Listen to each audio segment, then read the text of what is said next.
It makes me want to travel to Castlegar when we can do things like traveling again. I think it's in our future. Up next, it's my pleasure to introduce Mona Cooley, probably, who is looking for help for her family when they learned that their daughter had bipolar disorder. Her daughter was getting the medical help she needed, however, there were no programs available for the family. As a family, they were left to fend for themselves, which led her to found the Cool Family Services to fill this gap in services and help families learn to engage in healthy, honest conversations about difficult situations. Mona, I'm going to pass it over to you. Our daughter was leaving on the weekend vacation. It was finishing her 3rd year in nursing. And she decided to go out and they left Friday night. She came back Sunday.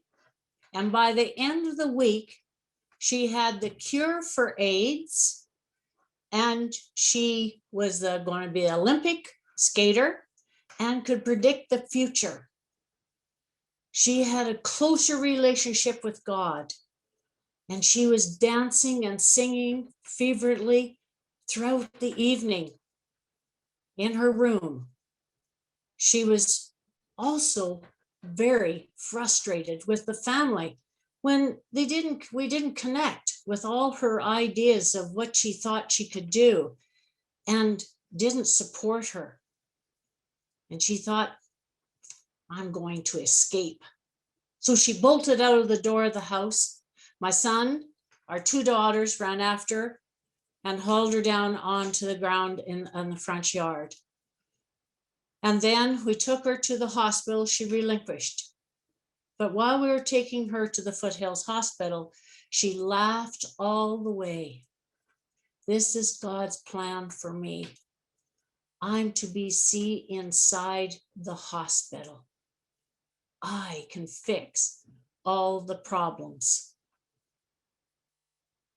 Can you imagine what it was like to have that happen? And it just happened and had no idea. And it was hard to believe. I'm thinking, taking her to the hospital, would they even believe us? She was diagnosed with bipolar disorder that evening. Now, that is not common. In most cases, not always are they diagnosed that quickly. But I do want to tell you where she is today. She was 22 at the time when she had this psychotic episode. She's 48. She has 3 beautiful children. They are 12 to 17. And she's married to a wonderful man, and they're celebrating their 25th anniversary this month on June 29th. And she completed her MBA and now contracted by CMHA Calgary. I wanted to share our beginning and shock of what was ahead of us. In 1995, Candace was getting the help, but there was no help for us, the family. This is the gap. I was so frustrated. I was asking the doctors, where can we as a family get help? They didn't know, didn't have a clue. So I was complaining to a good friend about this, and she looked me straight in the eye. She says, Mona, do something about it rather than complain. Mission was set. I made it my mission that I was going to help families. Family plays a critical role in creating an environment for change. And here's where the gap is. It's understanding how to best equip families. There's lots of complexities with families. And then engaging them into honest, healthy conversations and how to effectively support a loved one. We were fortunate as a family. That night after we had to put her into the hospital and going home and trying to regain our emotions and everything else, I had to make sure that she had completed her third year and all the paperwork was done, because this was in May as she finished her third year. I phoned up to the university, and that professor, I told her what had happened and what she was diagnosed. And she says, you need to phone this lady at Canadian Mental Health Association. I gladly did. When I phoned her, I knew that herself was bipolar and her children. And when I told her our story, she says, take care of yourself. I said, what? You gotta be kidding. Take care of myself and all this chaos and everything going on. She says, I'll only say this once to you. She says, you either take care of yourself or you'll go down with her, and then you're no good to her. As upset as I was at that statement, I realized that she had a point. And so I took it very seriously. And that made a huge difference. Then the other part was, this lady took our children under her wing. And it was her boyfriend, now husband, and our other 3 children, and had a conversation with them. And my husband had to go to northern Alberta at the time of this incident. So putting his daughter in the hospital Saturday night and leaving Sunday, he felt like he was closing the door on her. And he was very emotional about this whole process of what was happening. When he returned 10 days later to Calgary, we met with this lady again. We were very fortunate that this lady, within 12 hours, we had somebody that connected with us, understood, got what we were going through.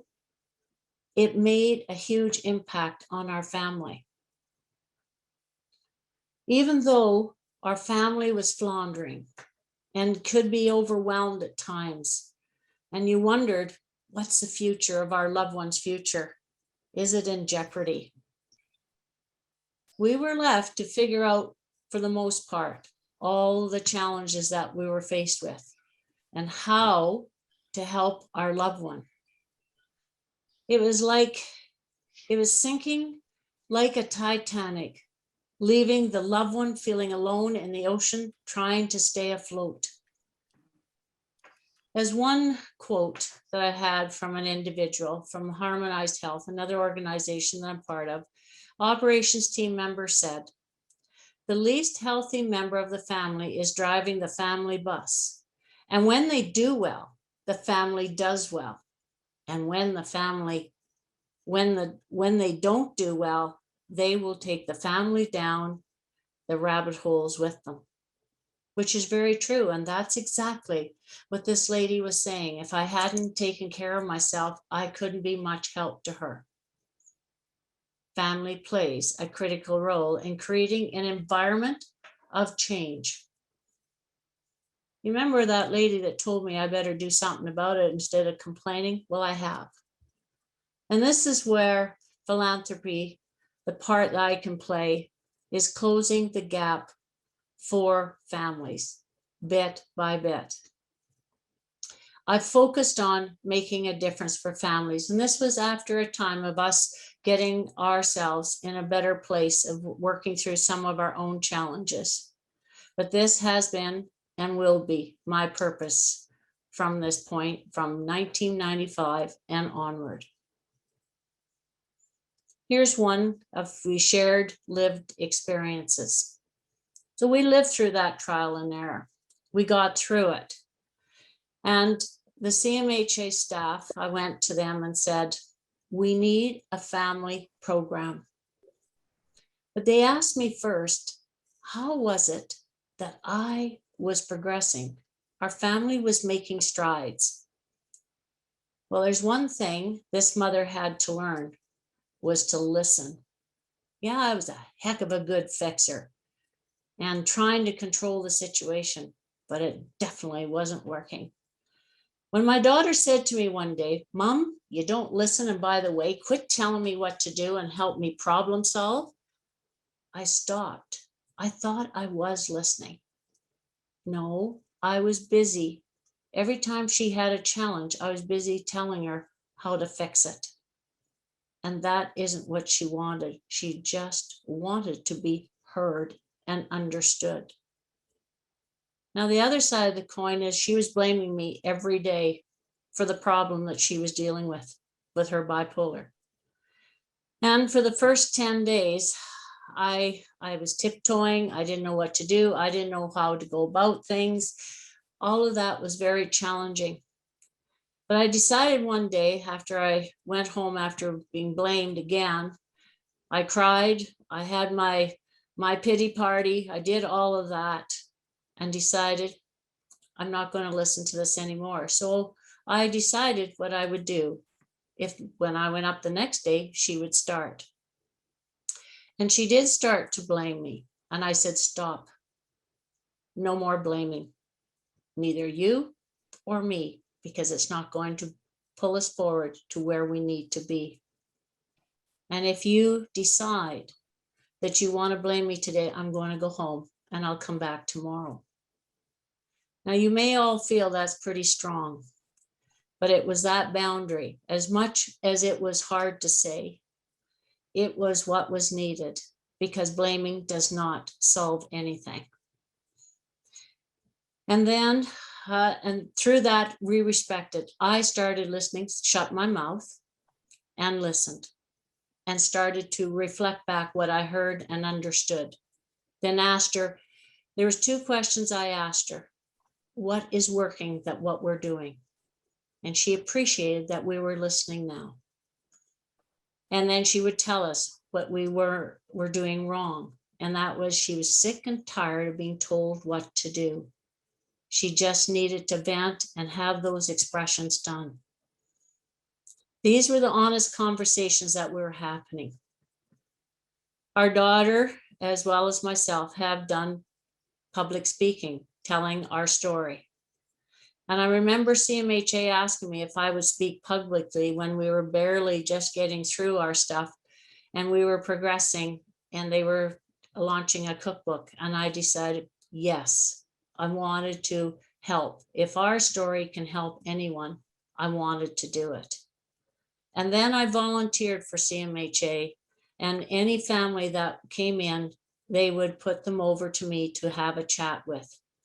And I could see how much of a difference it made. I remember what that difference felt like, and I wanted to give back the same.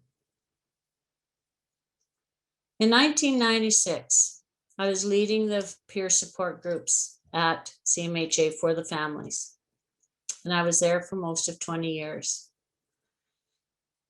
And what the deal was is people could drop in and we would have education and we would talk about subjects, and then we do a problem solving activity.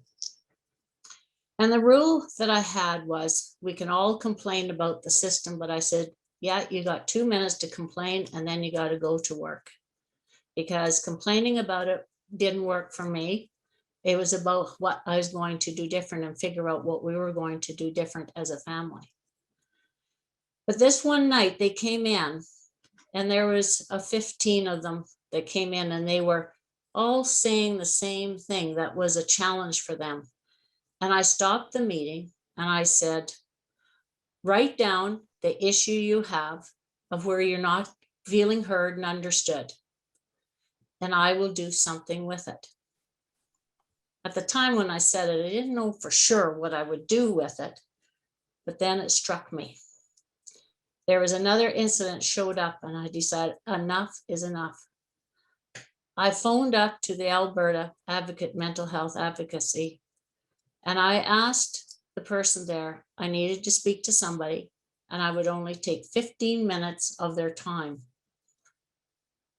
And that's what I did. That person listened to me. She heard what I was saying. And she said, Mona, I will get back to you in a week. And if I don't, you call me. I says, count on it. But she got back to me. And she put me in touch with Janet Schaaf here in Calgary. And I told her the same thing about, the challenges, and I had the list. She formed a committee, and the committee, we sat down and they asked me, they said, Mona, what do you want? We're here now to help. And I said, we need to have a brochure with some tips for families. We also need how the loved one can be part of that solution, and also the professionals, and how this group can be together and be supportive in a way that families, the loved one, and the professionals all can work. This was set out in 2015 of February. And when it was distributed, a brochure, Together We Are Better, October 15th, 2015.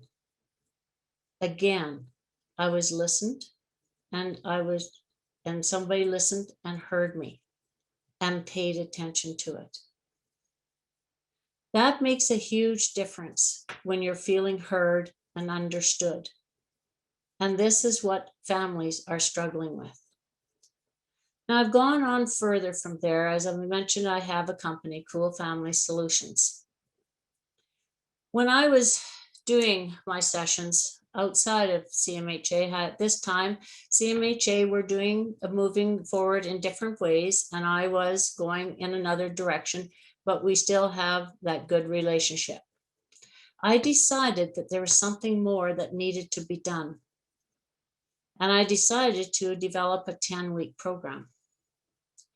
Because what I was finding is individuals needed that consistency for that time in order to learn tools such as love, listen, understand, and validate.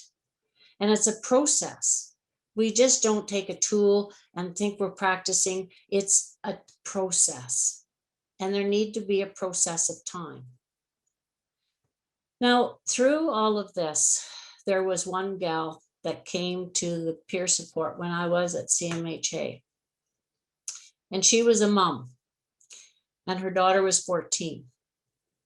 And she came to the group, and I was told, boy, she's going to be tough. Because she was referred by somebody, and I thought, okay. So when she came, and that one evening I asked her, I said, are you prepared to change? She said, yes, but I need to know how to. She was getting told to listen, but she didn't know how to listen. And it was listening to hearing what the daughter said and reflecting back, did I understand you to say this? And make sure that it was clear. This daughter had attempted suicide twice when she had landed at this group. It was 4 or 5 weeks later, she came to the group consistently. And she was very nervous. And I said, what's happening? I sensed something was very wrong. And she says, I'm nervous that my daughter's going to attempt again. So action was taken. Her husband got to the train station in time to grab his daughter, and she had the note in her hand. This same girl is 20 years old today. And what happened that night when the dad took her home to the mom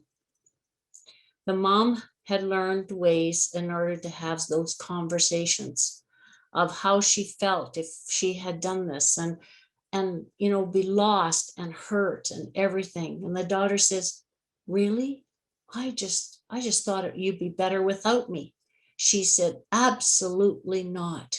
We need to work through this. We need to work through this and have conversations to say what we feel and think and listen and hear. And these were things that she was doing.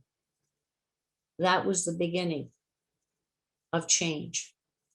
And that same daughter now has just graduated. She wasn't even going to school. She was struggling. But she was also now has helped others through her challenges, with their challenges similar to her. Family plays a critical role in creating an environment of change when they know the tools to use and how to use them and how to approach difficult situations. It's getting to the root of really where they are. And it's lots of times it's fear and anxiety in themselves. And the loved one sees that anxiety in them, in our people that support. And it was helping them to work through that and come up with strategies of how to work through their difficult situations. Does this really work? That's always the question when you hear new programs or hear these programs. Does it really work? I have some testimonials for you.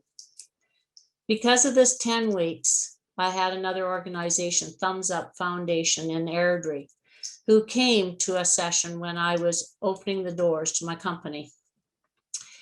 And they believed in this family concept. They piloted, and they have done, I'm on my 11th pilot. First of all, the Thumbs Up Foundation, and we were fortunate enough to get some government grant to help us to even prove our point. Now, it isn't only just the family that's involved. It is also the care for loved ones. And also we're tied in with the medical care center as well, so counseling. And then also comprehensive assessments, which also assesses that individual of who and what is a part of their brain that is ticking and how the brain works. But here's a quote, and this was from the very first one that we did as a pilot. And this was her note that she handed in with a thank you card. I have done so much work to deal with my mom, and this is the first time ever I feel it has stuck, and I got true, sustainable results. There's one other one that I didn't know about, because the Thumbs Up Foundation does a lot of survey, does their own little survey, and it's rated, and all the ratings are done through these 11 that I'm on the 11th one now. But here's one that I did not know about until I saw the list of it.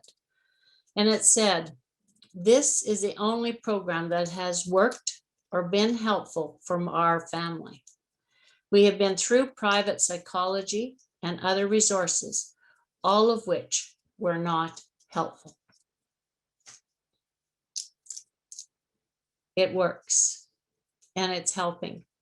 And that is my mission, is to keep going, because more than ever in this pandemic, families are huddled together, school, work, and home. And challenges are happening.